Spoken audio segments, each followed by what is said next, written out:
আসিবি টাকাটা মোর এমার্জেন্সি দরকার। হাটে ইয়ে চলি যাই হোক দে আচিত টাকাটা আনিছিস?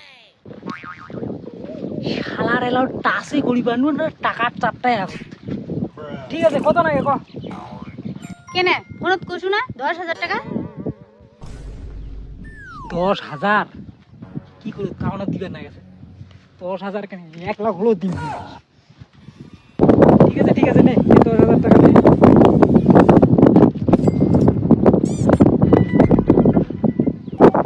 এলা নাড়া যায় তো না না মানে মোক তো আও করিল তার জন্য 10,000 টাকা। কি করে এবার যদি তুই মোক নাড়িস তাহলে 20,000 টাকা নাকি 10,000 টাকা তো বাবা কয়েক রকম করে ম্যানেজ করি আর নাড়িতে গেলে